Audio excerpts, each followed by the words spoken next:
امریکہ اور ایران کے درمیان پائیدار امن کے لیے پاکستان کی سفارتی کوششیں تیز۔ وزیر داخلہ محسن نقوی کی اعلیٰ ایرانی قیادت سے ملاقاتیں جاری۔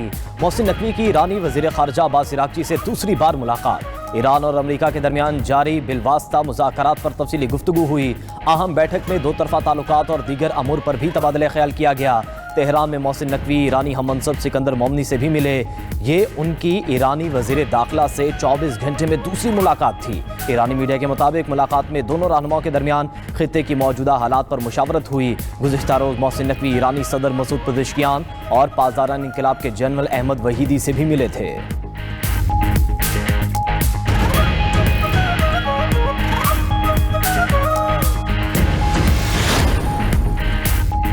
اعلیٰ پاکستانی وفد کے دورہ ایران سے واقف نہیں، ایسی خبروں کی تصدیق کر سکتے ہیں نہ ہی تردید۔ ترجمان دفتر خارجہ کی نیوز بریفنگ طاہر اندرابی نے کہا کہ امریکی وزیر خارجہ کے بیانات وزیر داخلہ کے حوالے سے تھے۔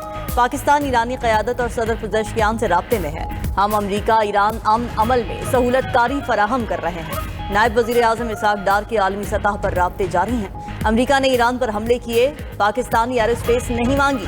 وزیر اعظم کل سے 26 مئی تک چین کا دورہ کریں گے۔ چینی قیادت سے ملاقاتیں اور تقاریب میں شریک ہوں گے۔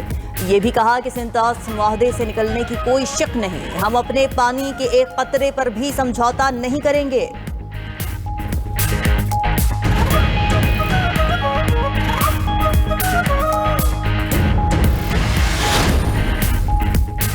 امریکی صدر ایران پر ایٹمی حملے کے لیے تیار تھے۔ خبر رساں ایجنسی رائٹرز کا دعویٰ۔ اپنی رپورٹ میں کہا کہ یورپ اور ایشیا کو ایران پر امریکی ایٹمی حملے کا خطرہ تھا۔ معاملے پر یورپی ممالک نے امریکی محکمہ خارجہ سے رابطہ کیا۔ محکمہ خارجہ نے یورپ کو واضح پیغام نہیں دیا تھا۔ اس پر برطانیہ، فرانس اور جرمنی نے سخت بیان تیار کر لیا تھا۔ اسی شام ٹرمپ نے ایران سے جنگ بندی کا اعلان کیا۔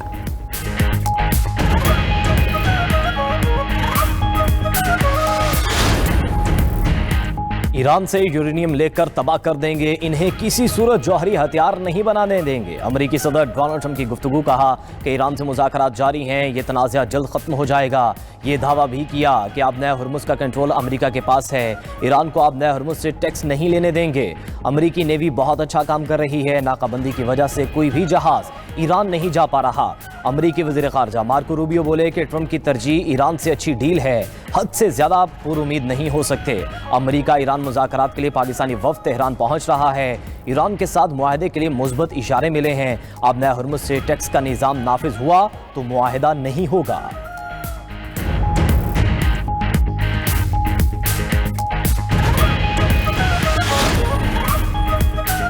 امریکہ سے یورینیم کے ذخائر پر کوئی بات نہیں ہوئی، مذاکرات صرف جنگ کے خاتمے پر مرکوز ہیں۔ ایران کا امریکی صدر کے دعووں پر رد عمل۔ ترجمان ایرانی وزارت خارجہ اسماعیل بقائی نے کہا کہ جوہری مواد سے متعلق دعوے محض قیاس آرائیاں ہیں۔ مذاکرات کا مرکز لیبنان سمیت تمام محاذوں پر جنگ کے خاتمے پر ہے۔ مذاکرات کی تفصیل مذاکراتی ٹیم دے گی۔ ادھر رائٹرز نے ایرانی حکام سے متعلق دعویٰ کیا کہ ایران نے امریکہ سے مستقل جنگ بندی کا مطالبہ کر دیا، منجمد اثاثوں کی واپسی اور بحری تحفظ کی ضمانت کا بھی مطالبہ۔ یورینیم افزودگی اور آبنۂ ہرمز پر ایرانی کنٹرول معاہدے میں رکاوٹ ہے۔ ایرانی خبر رساں ایجنسی نے دعویٰ کیا ہے کہ امریکہ اور ایران کے درمیان پیغامات اور مجوزہ مسودات کا تبادلہ جاری ہے۔ فریقین حتمی معاہدے کے انتہائی قریب پہنچ چکے ہیں۔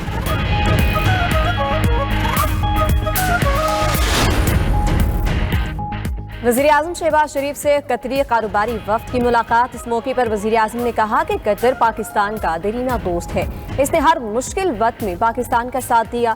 بیرونی سرمایہ کاری میں اضافے کے لیے ترجیحی بنیادوں پر اقدامات اٹھا رہی ہیں۔ خصوصی سرمایہ کاری سہولت کونسل کے تحت سرمایہ کاری کی راہ میں حائل رکاوٹوں کو دور کیا۔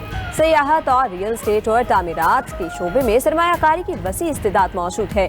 وزیر اعظم نے تعمیر گروپ کو پاکستان میں سرمایہ کاری کے حوالے سے سہولت اور معاونت فراہم کرنے کی ہدایت کر دی۔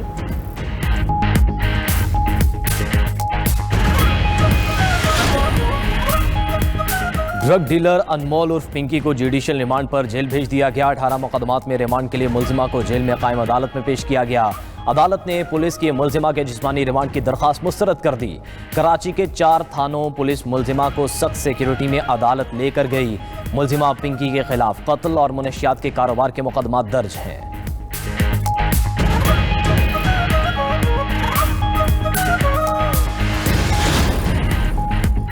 کراچی میں انمول اور پنکی کے خلاف مزید 3 مقدمات سامنے آ گئے۔ ڈیفنس پولیس نے ملزمہ کے 3 رائڈرز کی گرفتاری کے لیے عدالت سے رجوع کر لیا۔ ملزمان سے تفتیش اور ریمانڈ کے لیے اجازت بھی طلب کر لی۔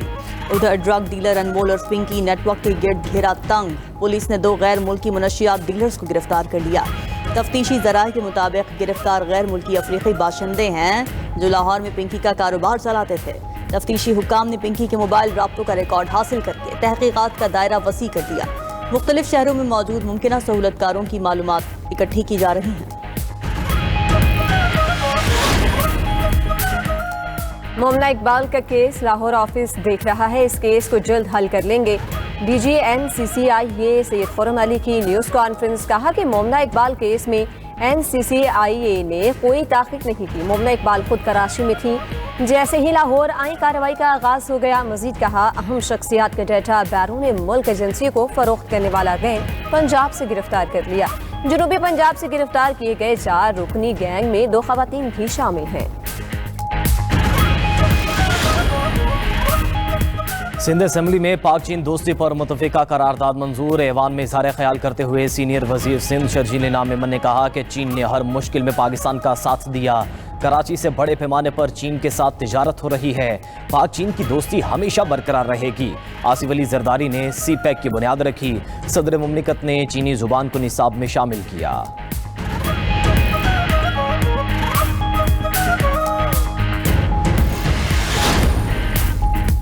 پنجاب حکومت کا پاک چین دوستی کے 75 سال مکمل ہونے پر خراج تحسین، وزیر اعلیٰ مریم نواز نے نئی میوزیم عمارت میں پاک چین دوستی گیلری قائم کر دی۔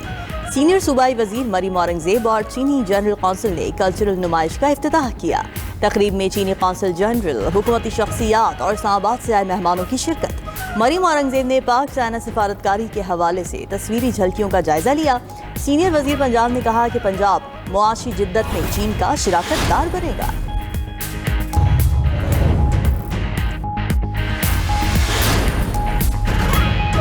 چیئرمین پیپلز پارٹی بلاول بھٹو زرداری آج شاہراہ بھٹو کا افتتاح کریں گے۔ وزیر اعلیٰ سندھ مراد علی شاہ سمیت سندھ کابینہ کے اراکین بھی ساتھ شامل ہوں گے۔ شاہراہ بھٹو قیوم آباد سے M9 موٹر وے تک 6 انٹرچینجز پر مشتمل ہے۔ سگنل فری شاہراہ بھٹو سے یومیہ 23,000 سے زائد گاڑیوں کا گزر ہوگا۔ میئر کراچی مرتضیٰ وہاب کا کہنا ہے کہ شاہراہ بھٹو 39 کلومیٹر طویل ہو گئی، شہر میں ٹریفک کے مسائل کے حل میں بڑی مدد ملے گی۔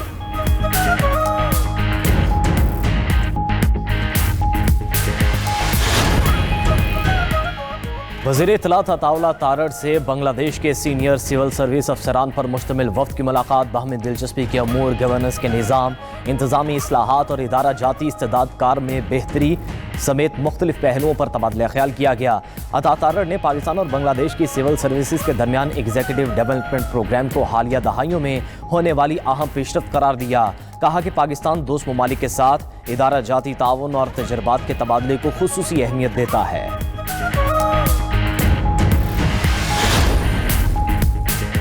IMF سے بڑے بجٹ اہداف پر اتفاق رائے ہو گیا۔ ذرائع وزارت خزانہ کے مطابق سبسڈی پر کٹ اور ٹیکس شرح میں رد و بدل عید کے بعد فائنل ہوں گے۔ 450 ارب روپے کی اضافی رقم نئے ٹیکسز سے حاصل کی جائے گی۔ وفاقی بجٹ میں اخراجاتی تخمینوں کا اضافہ بھی عید کے بعد فائنل ہوگا۔ وفاقی اخراجات کی فہرست IMF حکام کو ارسال کی جائے گی۔ فائنل فسکل انکم اور اخراجاتی رقوم کا موازنہ عید کے بعد فائنل ہوگا۔ ہر 3 ماہ بعد نئے مالی سال کے اخراجاتی ایجنڈے پر نظر ثانی ہوگی۔ سہ ماہی نیا اخراجاتی کیلنڈر IMF حکام کے ساتھ شیئر کیا جائے گا۔ اس کیلنڈر میں قرضوں کے رول اوور کے تخمینے شامل ہوں گے۔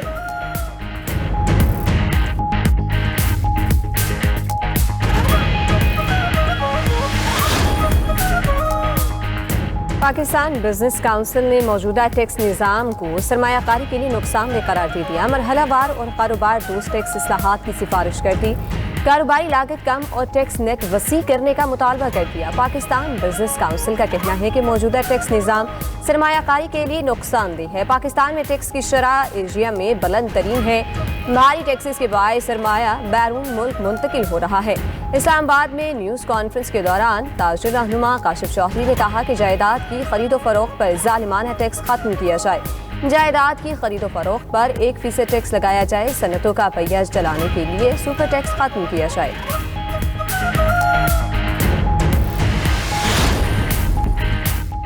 عید الاضحیٰ پر موسم گرم رہنے کا امکان، عید تعطیلات میں درجہ حرارت معمول سے 5 سے 7 ڈگری زیادہ رہ سکتا ہے۔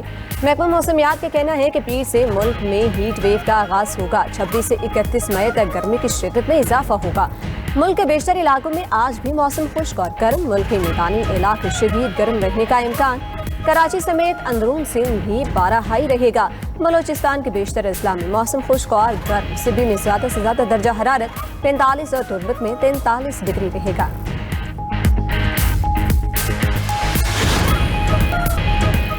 روس اور بیلاروس کی بڑے پیمانے پر مشترکہ ایٹمی مشقیں۔ امریکی اخبار کے مطابق بیلاروس کے جنگلات میں تباہ کن بین البراعظمی میزائلوں کی نقل و حرکت دیکھی گئی۔ آرکٹک اور بحر الکاہل میں روسی جوہری آبدوزیں بھی اتاری گئیں۔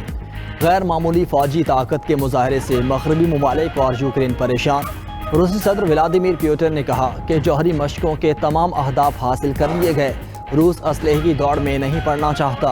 جوہری صلاحیت حسب ضرورت سطح پر برقرار رہے گی۔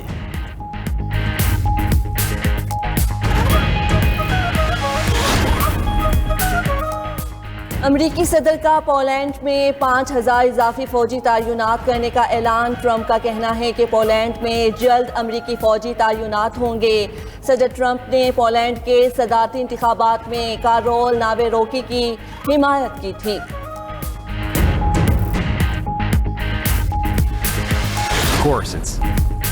اسرائیلی فوج نے لیبنان میں طبی عملے کو اپنا ہدف بنا لیا۔ جنوبی لیبنان میں ایمبولینس سینٹر پر حملے میں 4 افراد شہید۔